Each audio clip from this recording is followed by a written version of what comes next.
আল্লাহ রাব্বুল আলামিন জানিয়ে দিয়েছেন, যালিকাল কিতাবু লা রাইবা ফীহি হুদাল লিল মুত্তাকিন।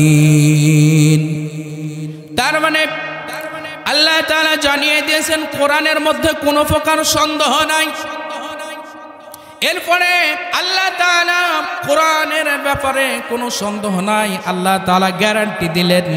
এরপরে কোরআনকে যদি জিজ্ঞাসা করেন, কোরআন আল্লাহ রাব্বুল আলামিন তোমাকে কি জন্য নাজিল করেছেন, আল্লাহ তাআলা তাও সুন্দর করে আল্লাহ পাক জানিয়ে দিয়েছেন, কিতাবুন আনসালনাহু ইলাইকা লিতুখরিজান নাসা মিনাজ যুলুমাতি ইলান নূর। আল্লাহ রাব্বুল আলামিন জানিয়ে দিয়েছেন, ও পৃথিবীর মানুষেরা, আমি আল্লাহ রাব্বুল আলামিন যে কোরআন নাজিল করেছি, আমার বন্ধু আমার প্রিয় হাবিব নবী মুহাম্মদুর রাসূলুল্লাহ সাল্লাল্লাহু আলাইহি সাল্লামের উপরে এই কোরআন নাজিল করার উদ্দেশ্য হলো একটা।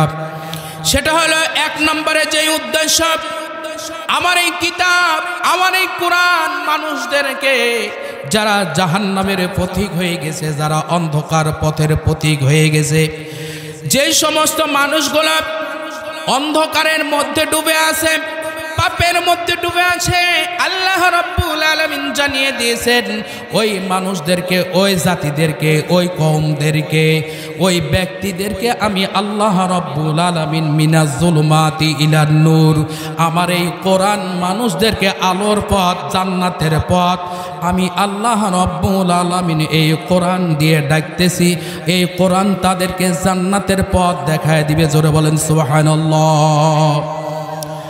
আমার ভাইয়েরা, আমার বন্ধুগণ, আল্লাহ রাব্বুল আলামিন জানিয়ে দিয়েছেন, বান্দারে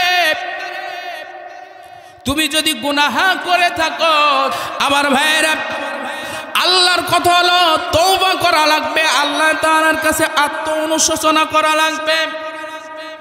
আল্লাহর অর্ডার হলো, আল্লাহ তাআলা এই জন্য জানিয়ে দিয়েছেন, ইয়া আইয়ুহাল্লাযীনা আমানু তুবু ইলাল্লাহি তাওবাতান নসুহা। আল্লাহ রাব্বুল আলামিন জানিয়ে দিয়েছেন, বান্দা যেহেতু তুমি ঈমানদার, আমি আল্লাহ রাব্বুল আলামিন তোমাকে জানায় দিলাম, আমি আল্লাহ তাআলা ঘোষণা করলাম তুমি তওবা করো। তওবা করলে আমি আল্লাহ রাব্বুল আলামিন তোমার জীবনের গুনাহগুলো মাফ করে দিব।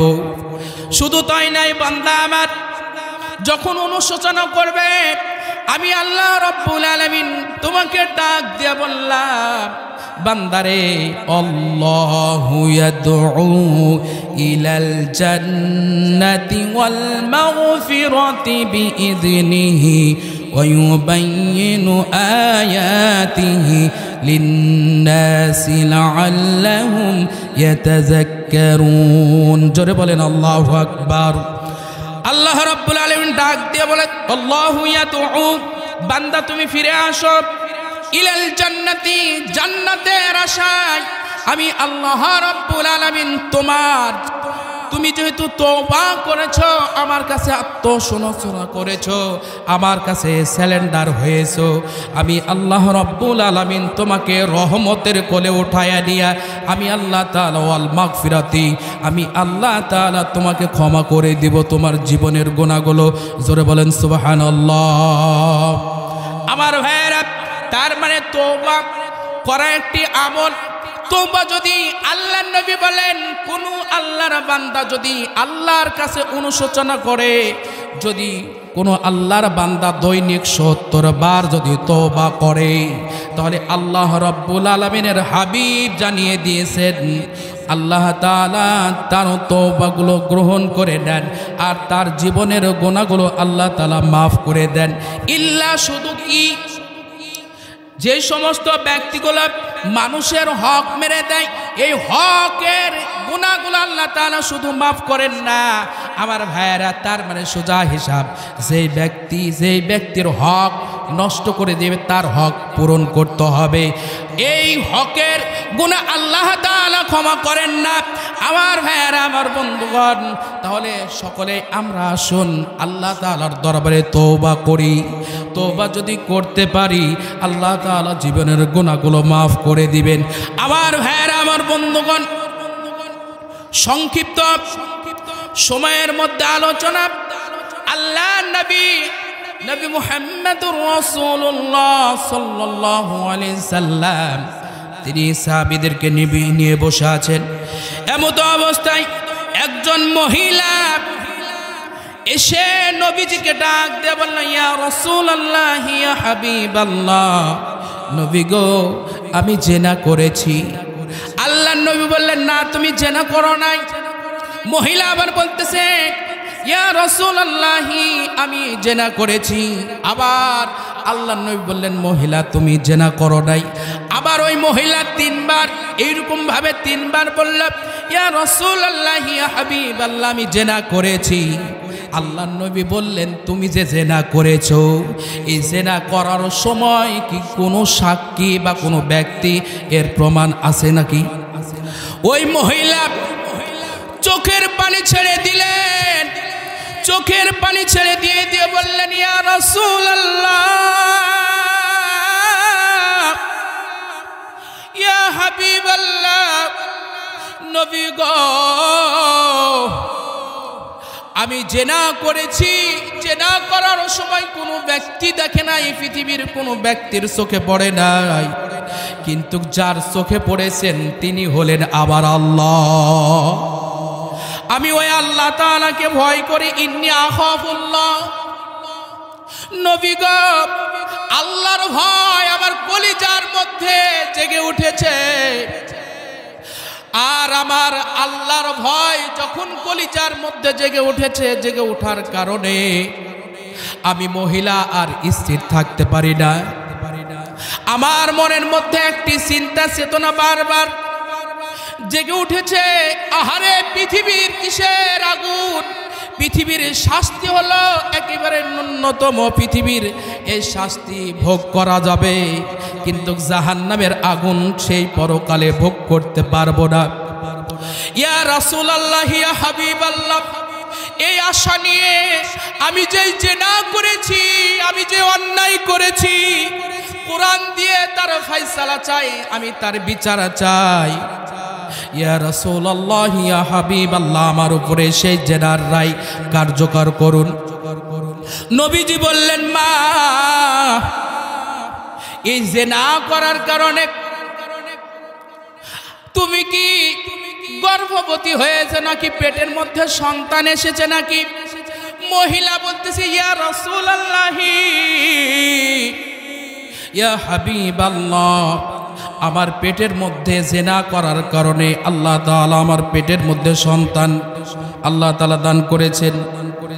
আমার ভাইরা, আল্লাহর নবী বললেন, ও মহিলা, তুমি বাড়ি ফিরে যাও। মহিলা এবার নবীজির কাছ থেকে উঠে যখন চলে গেলেন, যা মাত্রই সামনে একটি গাছ দেখতে পেলেন। গাছ দেখা মাত্রই গাছের সাথে মাথাটা ঠুকর দিয়ে দিয়ে বলতেছে, আহারে আমার রূপ, আহারে আমার যৌবন, আমার এই যৌবনের কোনো দাম নাই, রূপের কোনো দাম নাই। এইরকম করে মহিলা যখন আত্ম অনুশোচনা করতেছেন, আমার ভাইরা, আমার বন্ধুগণ, ঠিক ওই মুহূর্তে আল্লাহ নবী ডাক দিয়ে বললেন, মা, তুমি কেন কান্নাকাটি করতেছো? মহিলা এবার নবীজিকে বলতেছেন, ইয়া রাসূলুল্লাহ, ইয়া হাবিবাল্লাহ, আপনি আমাকে অর্ডার করেছেন বাড়ি যেতে। আমি বাড়ি যদি চলে যাই আর এই অবস্থায় যদি আমি মারা যাই, তাহলে জাহান্নাম ছাড়া তো আমার কোনো জায়গা হবে না। আমি যে দুনিয়াতে কতদিন বেঁচে থাকবো আমি তো নিজে জানি না। আমার এই সন্তান ডেলিভারি হবে কবে, তার উপরে রায় কার্যকর হবে। আল্লাহ নবী বললেন, মা, আমি আল্লাহ তাআলার কাছে দোয়া করতেছি, তোমারও সন্তান যতদিন পর্যন্ত ডেলিভারি না হবে ততদিন পর্যন্ত আল্লাহ রাব্বুল আলামিন যেন তোমার নেক হায়াতে তৈয়বা দান করে। আমি নবীজি দোয়া করতেছি, আল্লাহ পাক যতদিন পর্যন্ত তোমার উপরে কোরআনের আইন কার্যকর না হবে ততদিন পর্যন্ত আল্লাহ তাআলা যেন তোমাকে মৃত্যুর দান না করে। আমার ভাইয়েরা, মহিলাদের মনের মধ্যে শান্তি নিয়ে আমার ভাইয়েরা যখন তিনি বাড়ি চলে গেলেন, যাওয়ার পরে আল্লাহ নবীর কথা অনুযায়ী নির্দিষ্ট তারিখে যখন ওই মহিলার গর্ভ থেকে পেটের মধ্য থেকে এই সন্তানটি যখন ডেলিভারি হলো, ডেলিভারি হওয়ার পরে আল্লাহর নবীর কাছে এবার ওই মহিলা পরের দিন চলে এসেছে। আসার পরে নবীজিকে বলতেছি, ইয়া রাসূলুল্লাহ, ইয়া হাবিবাল্লাহ, আমার এই সন্তান ডেলিভারি হয়েছে। আল্লাহর নবী বললেন, মা, তোমার বুকের উপরে ওই সন্তানের হক রয়েছে। স্তনের মধ্যে আল্লাহ তাআলা দুধ দান করেছেন। তোমার এই সন্তান, তার হক হলো 2টি বছর তোমার স্তন থেকে দুধ পান করবে, এটা হলো তার হক। আমার ভাইয়েরা, আল্লাহ নবী বললেন, ও মহিলা, তুমি বাড়িতে ফিরে চলে যাও, তোমার এই সন্তানকে তুমি লালন পালন করো। আমার ভাইয়েরা, এর পাশাপাশি নবীজি বললেন, পাশাপাশি তোমার এই সন্তানকে অন্য খাবারের অভ্যাস তুমি তৈরি করো। আমার ভাইয়েরা, ঠিক এইরকম করে মহিলা বাড়ি ফিরে গেলেন। বাড়ি ফিরে যাওয়ার পরে 1 মাস 2 মাস করতে করতে যখন এই সন্তানের 6 মাস যখন এই সন্তানের বয়স যখন পূর্ণ হয়ে গেল, পূর্ণ হয়ে যাওয়ার পরে হঠাৎ করে এই মহিলা তার ওই সন্তানটিকে নিয়ে আল্লাহ নবীর দরবারে এসে হাজির হয়ে গেছে। হাজির হয়ে যে নবীজিকে বলতেছে, ইয়া রাসূলুল্লাহ, ইয়া হাবিবাল্লাহ, নবী গো, এখন যদি আমার উপরে জেনার রায় যদি আপনি কার্যকর করুন, আপনি যদি জেনার রায় যদি কার্যকর করেন তাহলে আমার এই সন্তানের কোনো সমস্যা হবে না। আমার বুকের দুধ পান করানোর পাশাপাশি আমার এই সন্তানের অভ্যাস গড়ে তুলেছি অন্য খাবার খেতে পারে, তার মানে এই সন্তান অন্য খাবার খেয়ে জীবন ধারণ করতে পারবে গো নবী। এবার আল্লাহর নবী অসংখ্য সাহাবীদের মধ্যে সাহাবীদেরকে লক্ষ্য করে বলতেছে, ইয়া ও আমার সাহাবীরা, তোমরা কি কেউ আছো এই সন্তানের দায়িত্ব গ্রহণ করবা? একজন সাহাবী বলতেছে, লাব্বাইকা ইয়া রাসূলুল্লাহ, ইয়া হাবিবাল্লাহ, আমি এই সন্তানের দায়িত্ব গ্রহণ করব। নবীজি বললেন, ওরে সাহাবী, আমি যে জান্নাতে থাকবো ওই জান্নাতের পাশাপাশি তুমি জান্নাতের মধ্যে আল্লাহ তাআলা তোমাকে জায়গা করে দিবেন। সুবহানাল্লাহ। আমার ভাইয়েরা, আমার বন্ধুগণ, কথায় কথা আসে, তওবা করলে জীবনের কি লাভ হয়, তওবা করলে কেমন ভাগ্যের পরিবর্তন হয়ে যায়। আমার ভাইয়েরা, যারা গুনাহগার, যারা পাপ করে, তাদেরকে আমরা পাপকে ঘৃণা করব, পাপীকে নয়। আমার ভাইয়েরা, আমার বন্ধুগণ, যেই ব্যক্তি নামাজ পড়ে না, তার নামাজ পড়ে না এই জিনিসটা আমরা খারাপ মনে করব, কিন্তু ওই ব্যক্তিকে খারাপ মনে করা যাবে না। ওই ব্যক্তি যখন নামাজি হবে আল্লাহ তাআলা তার জীবনের গুনাহগুলো মাফ করে দিবেন। কথা বলেন ঠিক কিনা? আমার ভাইয়েরা, আমার বন্ধুগণ, এবার নবীজি সাহাবীদেরকে ডেকে বললেন, সাহাবীরা রে, ও আলী, সাহাবীদেরকে সাথে করে মরুর প্রান্তরে চলে যাও। মরুর প্রান্তরে গিয়ে এই মহিলাকে গর্ত করে এই মহিলাকে তার মাথাটা পাথরের আঘাতে দ্বিখণ্ডিত করে তাকে হত্যা করে দুনিয়া থেকে বিদায় করে দাও। আমার ভাইয়েরা, আমার বন্ধুগণ, সাহাবীরা ওই মহিলাকে মরুর প্রান্তরে নিয়ে গেলেন। যাওয়ার পরে আমার বন্ধুগণ, সাহাবীরা যখন পাথরের পর পাথর যখন ওই মহিলার মাথার উপরে যখন মারতেছিল, মারতে মারতে হঠাৎ করে আমার ভাইরা হযরত আলীও পাথর মারতেছেন। পাথর মারতে মারতে হযরত আলী যখন পাথর মেরে দিয়েছে, এক ফিনকি রক্ত ওই মহিলার মাথা থেকে, শরীর থেকে হযরতে আলীর গায়ে ছিটকে এসে পড়েছে। পড়ে যাওয়া মাত্রই হযরত আলী হঠাৎ করে বলে ফেলল, আহারে জেনাকারী মহিলার এই রক্ত আমার গায়ে লেগে গেছে, এই মহিলা তো পাপিষ্ট। এই কথা বলা মাত্র সাহাবীরা মাইন্ড করেছে। মাইন্ড করার পরে এবার ওখান থেকে ফিরে নবীজির কাছে চলে আসলেন। নবীজির কাছে আসার পরে নবীজিকে সাহাবীরা বলতেছে, ইয়া রাসূলুল্লাহ, ইয়া হাবিবাল্লাহ, নবী গো, আপনার আলী ওই মহিলাকে যখন পাথর মারতেছিল, পাথর মারা অবস্থায় আপনার আলী যখন ওই মহিলাকে পাথর মারলো, পাথর মারার সাথে সাথে ওই মহিলার শরীর থেকে, মাথা থেকে এক ফিনকি রক্ত যখন আপনার আলীর গায়ে লাগলো, আলীর গায়ে লাগার সাথে সাথে আপনার আলী ওই মহিলার গায়ের রক্ত আপনার আলীর গায়ে লাগার কারণে ওই মহিলাকে জেনাকারী মহিলা বলেছে, তাকে তুচ্ছ তাচ্ছিল্য মনে করেছে, তাকে ভৎসনা করেছে। আল্লাহর নবী চোখের পানি ছেড়ে দিয়ে বললেন, ও আলী রে, ও আলী, তুমি কাকে বলতেছো জেনাকারী মহিলা? কাকে তুমি ভৎসনা করেছে, কাকে তুমি তুচ্ছ তাচ্ছিল্য মনে করেছো? ও আলী, যে ব্যক্তির ৭৭ জন ব্যক্তি যাদের জাহান্নামে যাওয়ার জন্য ওয়াজিব হয়ে গেছে, ও আলী রে, ওই মহিলা এমন ভাবে তওবা করেছে, ওই তওবা যদি ৭৭ জন ব্যক্তি জাহান্নামে যাওয়ার জন্য যার ওয়াজিব হয়ে গেছে, ওই ব্যক্তিকে যদি তার ওই মহিলার তওবাটাকে ওই ৭৭ জন পাপিষ্ট ব্যক্তিকে যদি ভাগ করে দেওয়া হয়, ওই পাপিষ্ট ৭৭ জন ব্যক্তি তারা আল্লাহর জান্নাতের মেহমান হয়ে যাবে। জোরে বলেন সুবহানাল্লাহ। আল্লাহর নবী বললেন, ও আলী, এই মহিলার তওবা আমার আল্লাহ তাআলা এমন ভাবে কবুল করেছেন, এই মহিলা আল্লাহর জান্নাতের মধ্যে পাখি হিসাবে উড়ে বেড়াচ্ছেন। জোরে বলেন সুবহানাল্লাহ, আরো জোরে জোরে বলেন সুবহানাল্লাহ। আমার ভাইয়েরা, আমার বন্ধুগণ, তাহলে তওবাটাও একটি ইবাদত, কথা বলেন ঠিক কিনা?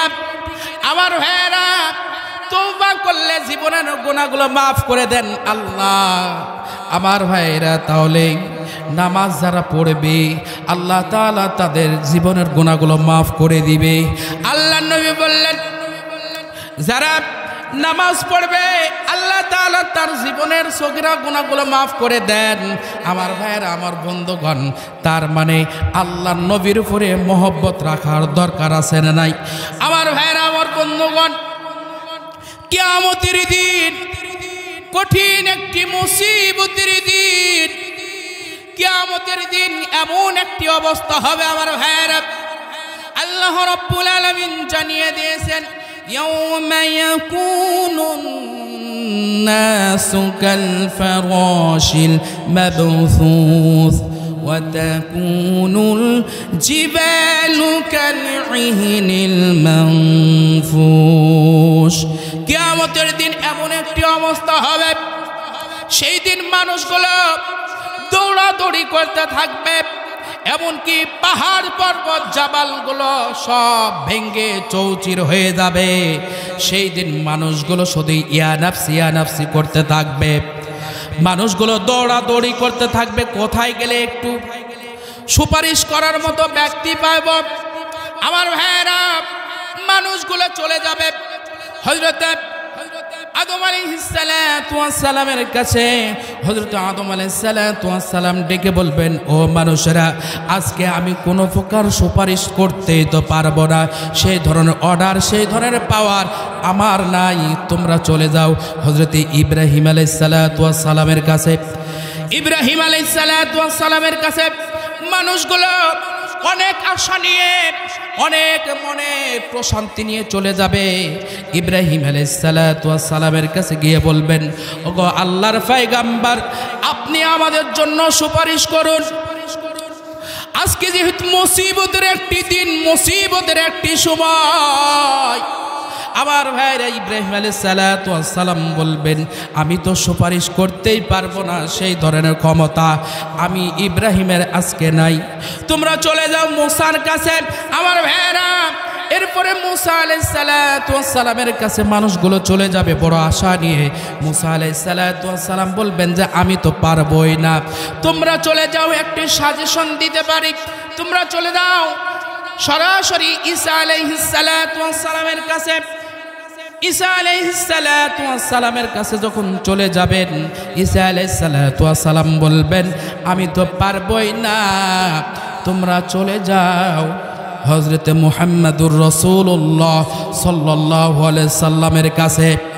আমার ভাইয়েরা, আমার বন্ধুগণ, আল্লাহর নবী নবী মুহাম্মদুর রাসূলুল্লাহ সাল্লাল্লাহু আলাইহি সাল্লাম, আপনার আমার নবী, আপনাকে আমাকে শাফায়াত করার জন্য পাগল পারা হয়ে যাবেন।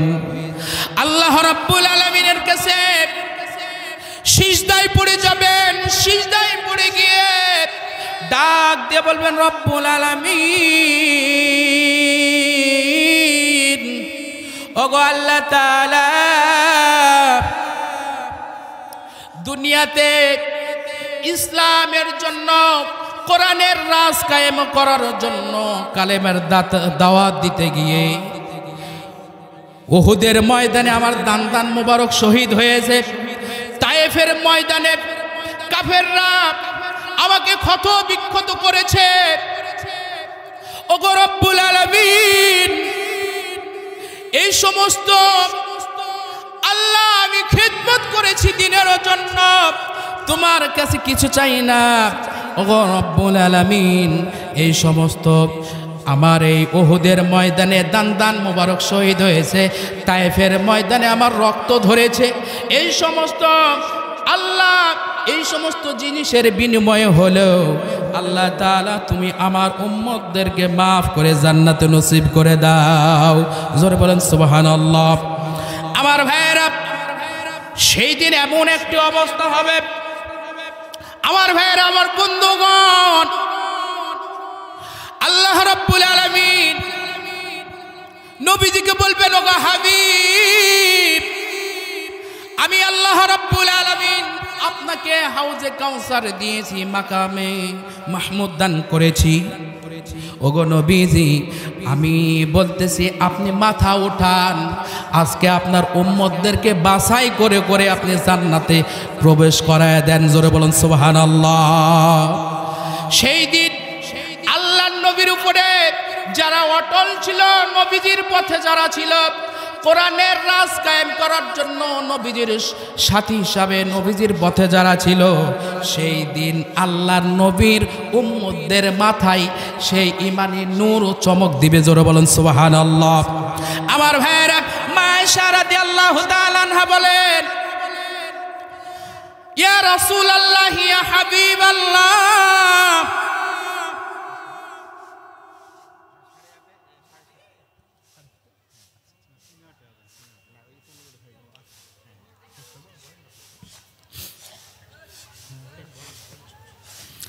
ইয়া রাসূলুল্লাহ, ইয়া হাবিবাল্লাহ, নবী গো, কিয়ামতের দিন অসংখ্য মানুষ থাকবে, অসংখ্য মানুষের আবার অসংখ্য নবী থাকবে। অসংখ্য নবীদের উম্মতের মধ্য থেকে, অসংখ্য মানুষের মধ্য থেকে আপনি কেমন করে আপনার উম্মতদেরকে বাছাই করে জান্নাতে আপনি নিয়ে যাওয়ার জন্য সুপারিশ করবেন? আয়েশাকে উদ্দেশ্য করে নবীজি বললেন, ওরে আয়েশা, কোনো মালিকের কোনো ঘোড়ার যদি কপালে সিট থাকে আর সেই সিটওয়ালা ঘোড়ার মালিক অসংখ্য ঘোড়ার মধ্য থেকে তার ঘোড়াটাকে বাছাই করে নিতে পারবে কিনা? আয়েশা বললেন, ইয়া রাসূলুল্লাহ, ইয়া হাবিবাল্লাহ, অবশ্যই পারবে। নবীজি বললেন, আয়েশা রে, কিয়ামতের দিন এমন একটি অবস্থা হবে, আমার যারা উম্মত ছিল, যারা নামাজি ছিল, যারা আল্লাহকে সিজদা করেছে, যারা আল্লাহর ঘর বাইতুল্লাহতে গিয়ে যারা নামাজ আদায় করেছে, তাদের কপালের মধ্যে আল্লাহ তাআলা ইমানি নূর, আল্লাহ তাআলা সেখানে একটি সিট আল্লাহ তাআলা দান করে দিবে। আর আমি নবী মুহাম্মদ সাল্লাল্লাহু আলাইহি সাল্লাম তাদের ইমানের নূর চমক দেখে দেখে আমার উম্মতদেরকে বাছাই করে নিয়ে আমি জান্নাতের মধ্যে, আমি নবীজি তাকে শাফায়াত করে জান্নাতের মধ্যে পৌঁছিয়ে দিব। জোরে বলেন সুবহানাল্লাহ।